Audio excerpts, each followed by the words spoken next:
Boa tarde, pessoal! Hoje é quinta-feira, dia de conteúdo aqui no nosso canal. Conteúdo teórico, bate-papo, conscientização, assuntos relevantes sobre alimentação saudável, gastronomia, sobre saúde, qualidade de vida, coisas que são importantes a gente falar, conversar e também de saber. Nosso assunto de hoje é sobre leitura de rótulos. Você tem o hábito de fazer leitura dos rótulos dos produtos que você compra no mercado? Você entende a importância que esse hábito pode trazer e a diferença que isso pode causar na sua vida e na sua família? Então fica aqui comigo e vamos falar um pouco sobre isso, e eu tenho algo muito legal para te mostrar. Bom, é muito falado, você encontra vários artigos aqui na internet. Quando você vai num nutricionista ou até no médico, e você está com algum problema de saúde, por exemplo, como uma diabetes, uma hipertensão, que é algo infelizmente, muito comum na nossa sociedade, uma das coisas que o nutricionista vai conversar com você antes mesmo de passar uma dieta é falar sobre a necessidade de você aprender a ler os rótulos das mercadorias que você vai comprar no mercado. Por quê? Quando você aprende a ler rótulo e é algo simples de se fazer, você consegue ter a capacidade de selecionar aquilo que você vai comprar, aquilo que você vai ingerir. E isso é muito importante. Os rótulos, eles servem para trazer as informações inerentes àquele produto, inerentes àquele alimento. Então, é através do rótulo que a gente sabe, por exemplo, qual é o ingrediente que tem maior quantidade dentro daquele produto, qual é o que tem menos quantidade. É através do rótulo, logo abaixo da lista de ingredientes, que você tem ali aquela tabela nutricional, que você tem a questão dos valores de energia, carboidrato, açúcares, fibra, enfim. Então, o rótulo hoje é algo obrigatório para todos os produtos que vendem em mercado, né? Fazem essa circulação de mercadoria. Então, eles não podem ser vendidos, por exemplo, no mercado se não tiver rótulo. É uma obrigatoriedade e o órgão regulador é a Anvisa. Não sei de que época você é, mas a grande verdade é que eu já sou de uma época em que já havia uma grande quantidade de produtos industrializados no mercado. Mas a verdade é que a época da minha avó, né, ali a época ainda da minha mãe, mas da minha avó, da minha bisa, não se tinham tantos produtos como tem-se hoje. E o mercado, a indústria alimentícia, ela vem numa crescente muito grande, né? E tentando trazer para nós, consumidores, alimentos rápidos, prontos, ricos em sabores, mas ao mesmo tempo são sabores que não são caseiros, que não são feitos ali na cozinha de casa. Esses produtos, esses sabores, eles são industriais, eles são produtos químicos. Você sabia que você pode estar comendo um biscoito e ele ser algo totalmente químico, ele não ter nenhum ingrediente real ali? Isso é possível. A indústria alimentícia, ela consegue reproduzir um produto que a gente gosta de comer para que ele seja vendável no mercado, para que ele tenha ali bastante tempo de prateleira e para que seja rápido. Você vai, paga, compra, abre o pacote, come e se delicia. O grande problema disso tudo é que, com o passar do tempo, você vai começar a ter alguns problemas de saúde.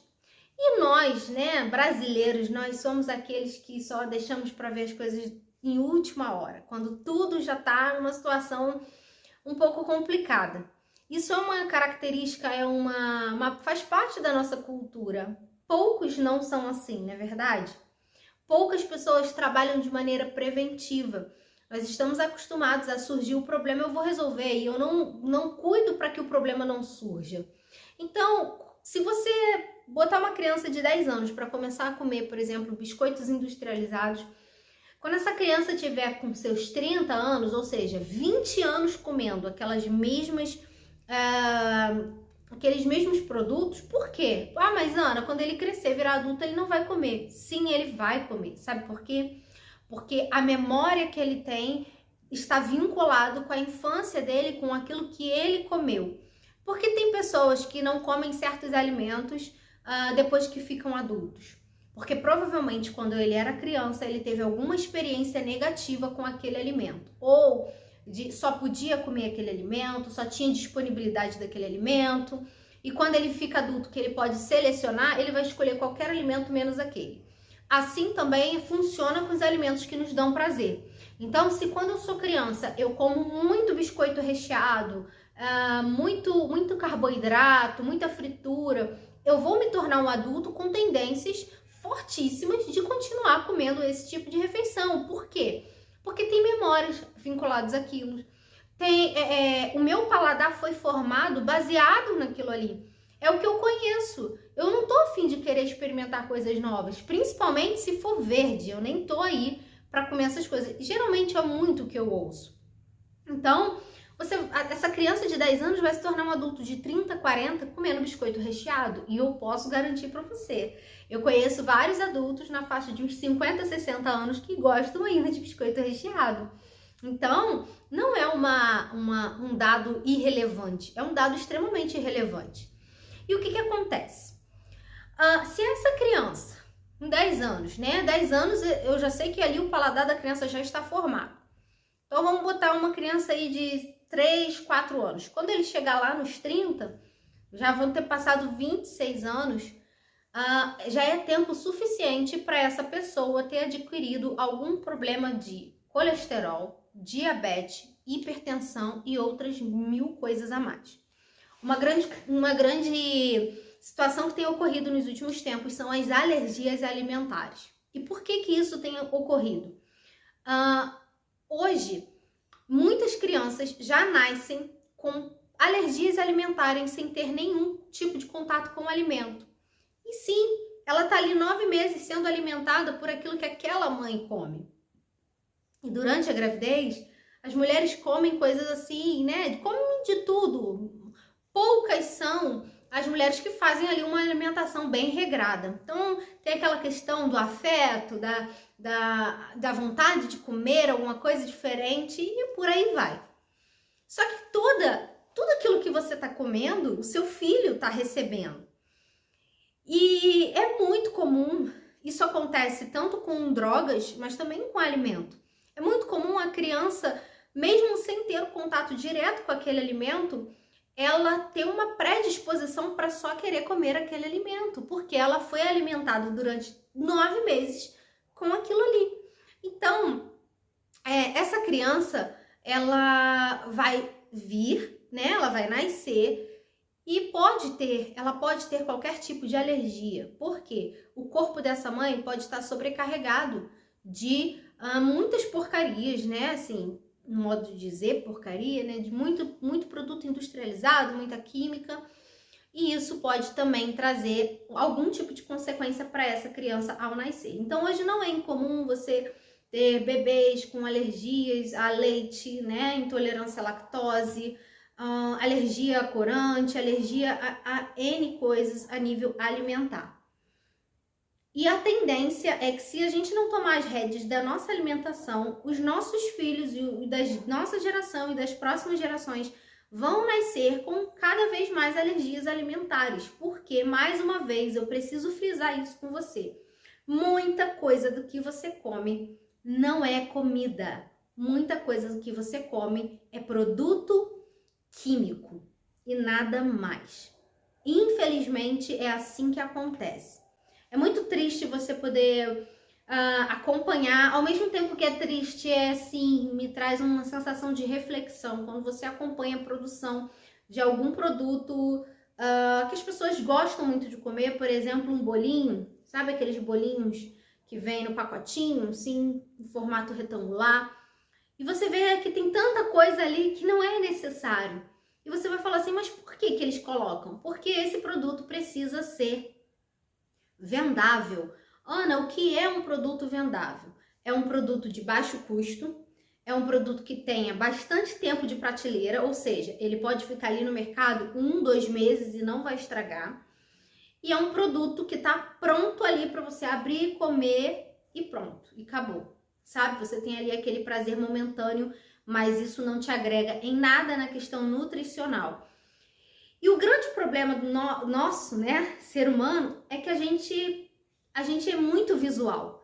Então a gente acaba, como a gente não vê o nosso corpo por dentro e muitas vezes nem sente o que está acontecendo, a gente não releva essas coisas, a gente não acha isso importante. A gente simplesmente vai vivendo a nossa vida, dando 1001 desculpas, e às vezes são até motivos relevantes, mas não priorizamos aquilo que é importante. Até que chega um momento em que você não tem opção, você precisa priorizar, como é o caso da nossa saúde.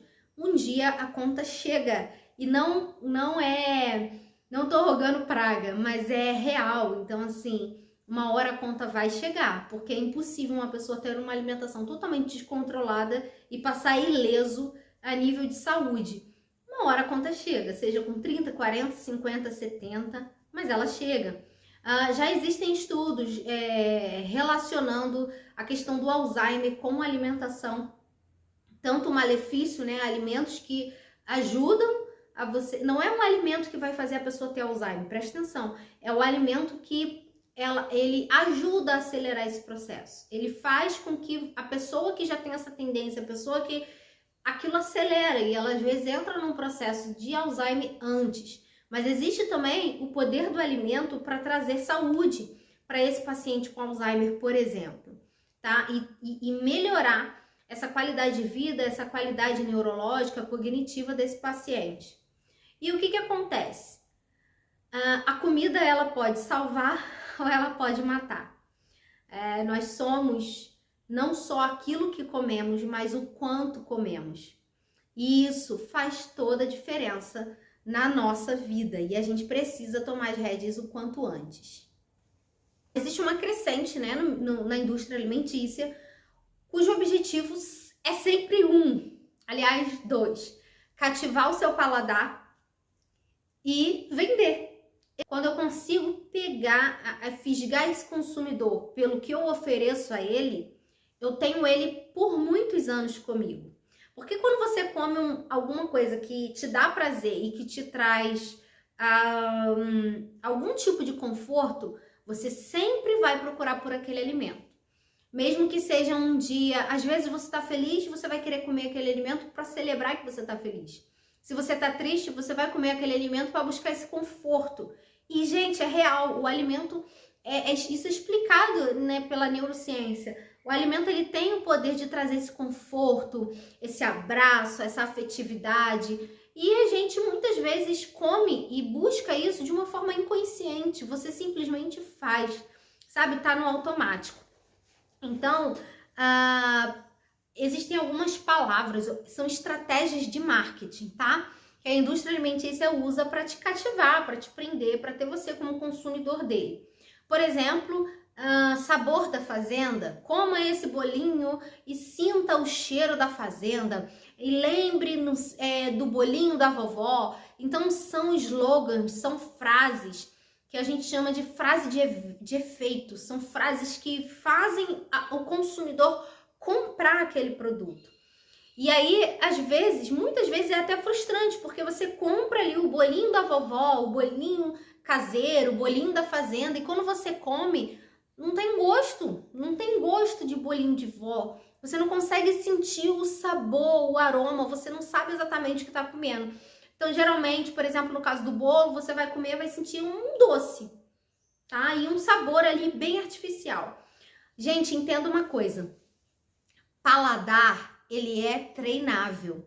Paladar é adaptável. E a gente pode adaptar o nosso paladar para as coisas que são gostosas, saudáveis e que vão trazer nutrição e qualidade de vida para você.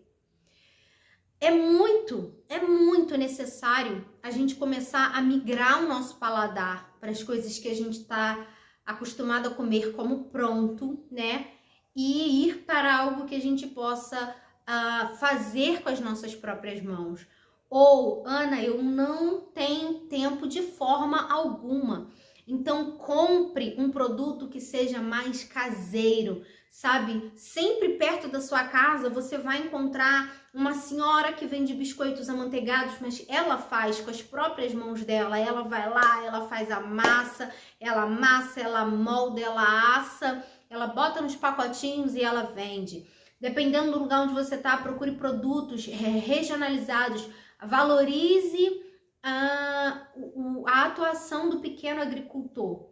Dessa maneira você vai estar cuidando ali do seu comércio local, você vai estar valorizando para aquele pequeno produtor conseguir produzir mais, você vai estar comendo algo saudável e você vai estar contribuindo para o planeta também.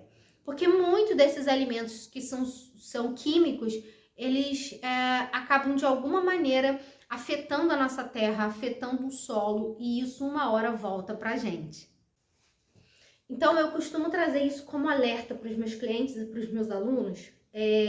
Cuidado com frases de efeito como sabor da fazenda, resgate o sabor e as memórias da sua infância, os sabores ancestrais. Cuidado com essas frases. Eles estão preocupados em ser estratégico e vender. É isso que para eles importa, tá? No final das contas é dinheiro, se resume a dinheiro. Então, você tem que entender que isso tudo é uma estratégia de venda, tudo é uma estratégia de marketing, tá? Eu vou dar um exemplo. Vamos falar mesmo agora do que é a leitura do rótulo em si. Por exemplo, quando você vai na gôndola do mercado pegar um pão integral, o primeiro ingrediente precisa ser farinha de trigo integral para aquele pão ser considerado integral. Todas as vezes que você for ver um rótulo e ele começar ali com o ingrediente, aquele primeiro ingrediente é o que tem de maior quantidade dentro daquele produto. Obrigatoriamente, a lista de ingredientes de qualquer produto precisa vir na ordem do maior para o menor. Então, o primeiro ingrediente é o ingrediente que tem maior quantidade dentro daquele produto. Por exemplo, se você for ao mercado para comprar um pão integral, você precisa olhar o rótulo e precisa constatar que o primeiro ingrediente é farinha de trigo integral. Logo a seguir, vem outro tipo de farinha, farinha de trigo branca. Por quê? Na maioria das vezes, nos produtos industrializados, você não vai ver um pão 100% integral. Pode acontecer? Pode, já existem alguns produtos no mercado, mas se for aquele pão integral simples, você vai ter a farinha de trigo integral e a farinha de trigo. Então, se o pão é integral e o primeiro ingrediente for farinha de trigo pura, sem nada, sem ser integral, sem vir a palavra integral, esse pão não é integral, ok? Então, esse é só um exemplo. Um outro exemplo que também eu encontro muita gente caindo. Pão de fermentação natural e técnicas ancestrais. Ou pão com fermentação ancestral. Gente, não um pão de fermentação ancestral, ele não tem as características que esse pão do pacotinho vende, ok?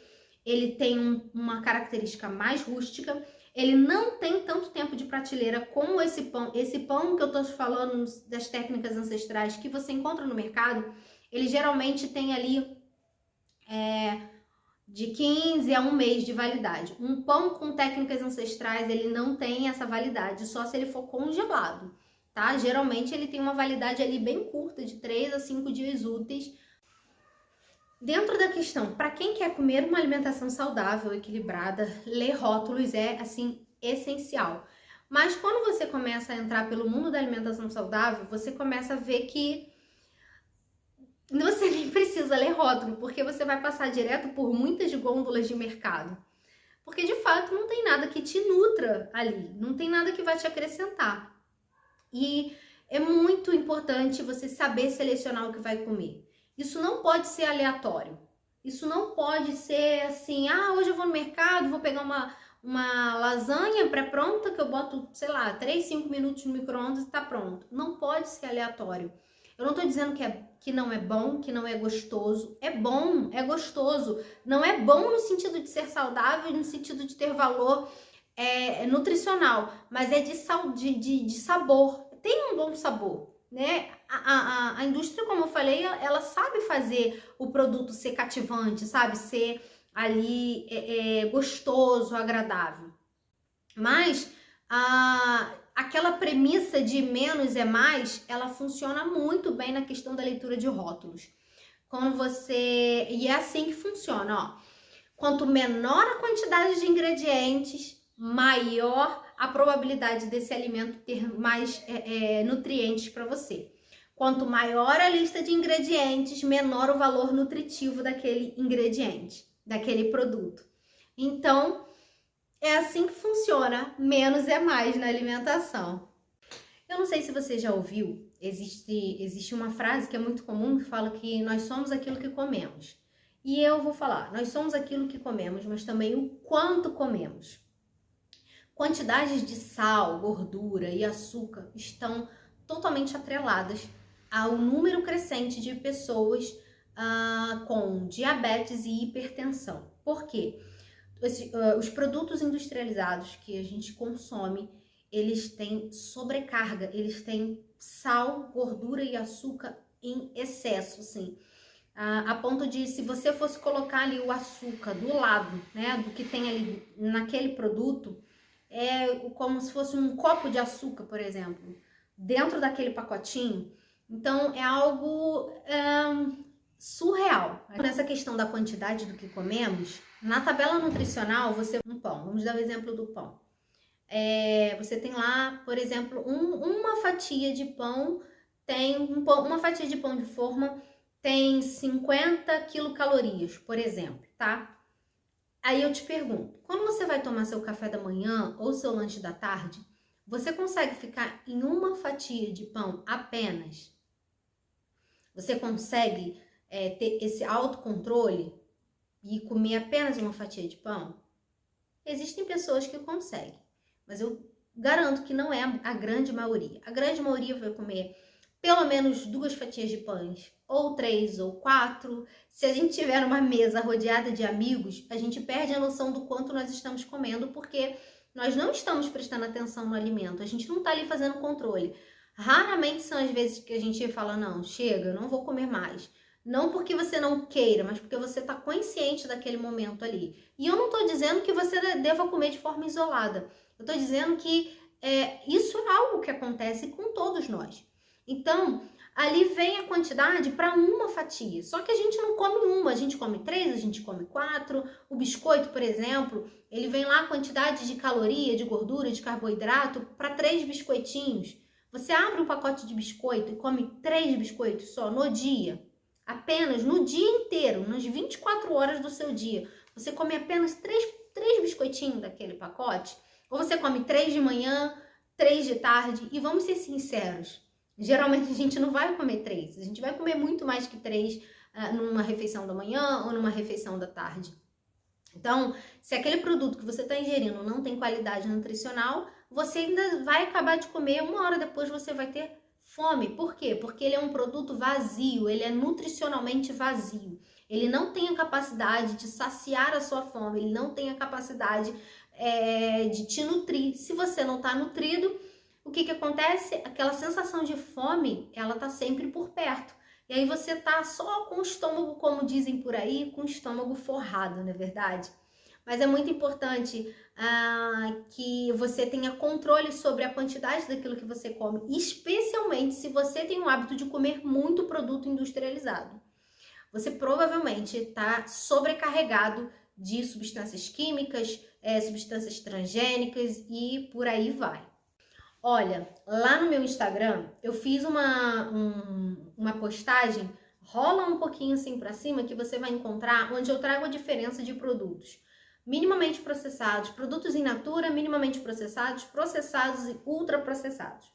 Então, a maioria dos produtos que hoje tem no mercado são ultraprocessados, porque eles têm ingredientes que não são necessários. Por exemplo, o biscoito. Eu trouxe aqui hoje um exemplo, e eu sou muito visual, eu não sei você, mas eu gosto de visualizar as coisas. Então eu trouxe um exemplo aqui de um biscoito que é muito famoso no mercado, que percorre gerações e ele continua sendo bastante vendido nas prateleiras do mercado. E você pode fazer o mesmo biscoito com as mesmas características e sabores em casa de uma maneira muito mais saudável, muito mais nutritiva, com ingredientes que são apenas necessários e não com ingredientes químicos, até porque na nossa casa a gente não tem acesso a esse tipo de ingrediente que a indústria tem. Mas, por exemplo, o biscoito, eles são considerados ultraprocessados. Eu trouxe um exemplo aqui para mostrar para vocês de um biscoito que, se eu não me engano, ele tem 21 ingredientes. E eu não vou apenas falar, eu vou te mostrar. Veja só isso aqui. Tcharam! Tá vendo? Esse é um biscoitinho muito famoso, né? Esse é um biscoitinho que perdura gerações.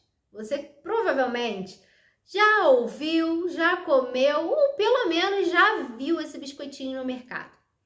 Eu confesso para você que esse era um dos biscoitinhos que eu mais amava comer quando eu era criança. Mas eu também confesso para você que quando eu era criança, ele não era assim com essa finurinha de recheio. Ele tinha muito mais recheio e também ele tinha muito mais sabor.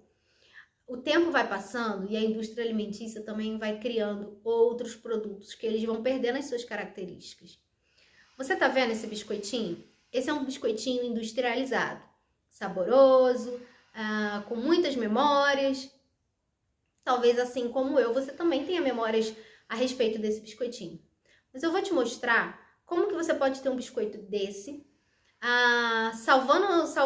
trazendo essas memórias afetivas para o seu paladar de uma maneira muito mais saudável, muito mais agradável e que vai te trazer nutrição de verdade. Tcharam! E esse aqui, ó, é a minha versão desse biscoitinho. E olha aqui, olha que delícia! Olha só. É o mesmo biscoito, é a mesma proposta, é a mesma entrega. Não, é uma entrega muito melhor. Porque nesse biscoitinho aqui, agora eu vou te mostrar a diferença de ingredientes desse para esse. Ó, esse é o da indústria e esse é o da casa. Olha quanto recheio, bem generoso aqui. E eu quero que você, assim como eu, perceba a diferença desses dois produtos de uma maneira muito visual. Olha só o que eu vou te mostrar. Tô mudando um pouquinho o layout aqui porque eu preciso te mostrar. Esse biscoitinho aqui, que é o do mercado, o industrializado, olha a composição, e eu escrevi aqui no quadro, e eu vou ler para você porque eu não sei se você consegue enxergar direitinho aqui, mas olha a composição de ingredientes desse biscoito. Vamos lá. Primeiro ingrediente tá aqui, ó, biscoito industrializado. Primeiro ingrediente, farinha de trigo. Segundo ingrediente, goiabada. E lá no pacotinho do biscoito, ele vem descrevendo o que vem dentro dessa goiabada. Lembrando que, se você quer fazer uma goiabada, você só precisa de goiaba e açúcar e nada mais, ok? E lá tem, para fazer essa goiabada, 5 ingredientes, que eu nem coloquei aqui porque não iria caber. Logo depois, a gente tem o açúcar. O que isso me mostra? Que nesse biscoitinho, a maior quantidade de ingredientes que tem é a farinha de trigo. Logo depois vem a goiabada. Logo depois vem açúcar. O açúcar é o terceiro ingrediente, ou seja, tem bastante açúcar. Logo depois do açúcar, vem gordura vegetal. E aqui tá na ordem que vem no pacotinho, tá? Eu só peguei, fui lendo e fui escrevendo. Depois de gordura vegetal, amido de milho. Depois, soro de leite em pó, açúcar invertido, que é um tipo de açúcar, é químico, extrato de malte, sal, leite em pó, porque aqui é o soro do leite em pó, aqui é o leite em pó, lecitina de soja, e aí começam os nomes, ó, estearói 2-lácteo, lactato de cálcio, polidextrose. Aí eu botei aqui, não ia caber aqui, gente, eu botei aqui, além desses todos, tem mais 8 ingredientes, perfazendo um total de 22 ingredientes nesse biscoitinho. Olhem bem, nesse biscoitinho tem 22 ingredientes. Cara, é surreal isso pra mim. Por que, Ana? 22, vamos contar? 1, 2, 3, 4, 5, 6, 7, 8, 9, 10, 11, 12, 13, 14. 14 ingredientes foi o que eu consegui trazer no meu quadro. 14 ingredientes, mais 8 ingredientes que eu não trouxe. Então, 14 com 8, 22, certo? Em contrapartida, esse biscoitinho aqui, que é nada mais, nada menos que o mesmo biscoitinho, ó, super recheadão, ó. Deixa eu afastar aqui para você poder ver melhor. Olha só. O mesmo biscoito que eu fiz aqui na minha casa, com ingredientes que todo mundo sabe o que que é. Olha só os ingredientes que ele leva. Ó, farinha de arroz, farinha de castanha, amido, açúcar ou adoçante, manteiga, gema e goiabada zero açúcar. Que eu poderia ter feito, mas eu comprei uma goiabada zero, que eu sei quem faz e tá tudo certo. O que eu fiz, ele tem 1, 2, 3, 4, 5, 6, 7 ingredientes. O biscoitinho que eu fiz, a minha versão desse biscoitinho levam apenas 7 ingredientes. E o biscoitinho que você compra leva 22 ingredientes. Então, assim, é possível comer saudável e gostoso, mantendo as mesmas memórias de quando a gente era criança? Super possível. Eu acabei de mostrar para vocês. Inclusive, lá no meu Instagram, eu fiz uma live há poucos dias, acho que tem umas 2 semanas, em que eu trouxe em um dos preparos na live de terça, um biscoito, uma massa, que leva 5 ingredientes, toda a massa, se eu não me engano, são 4 a 5 ingredientes, que também serve para fazer esse mesmo biscoitinho. Essa aqui é uma outra massa, né? Tanto tem farinha de castanha, tem outras coisas, mas essa massa que tá lá no meu Instagram, dá para fazer esse mesmo biscoito com apenas 5 ingredientes. Então, assim, é escolha.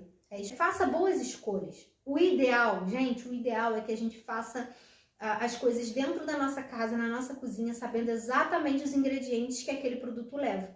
Mas eu sei que a vida ideal, ela nem sempre bate com a vida real. Então, procure formas e maneiras de comer mais saudável, com mais nutrição, e saiba, principalmente saiba, fazer as suas escolhas quando você estiver dentro do mercado. Bom, eu espero que você tenha gostado do assunto de hoje. Eu espero que eu tenha te ajudado e agregado informações boas e relevantes para a sua vida, assim como elas são para a minha. E eu te encontro na terça-feira na live, na terça na cozinha, e na quinta-feira nós temos conteúdo novo aqui no canal. Um super beijo, não esquece de ativar o sininho, não esquece de curtir se você gostou, de mandar para os seus amigos, familiares, para quem se interessa por esse tipo de assunto. E até mais. Tchau, tchau!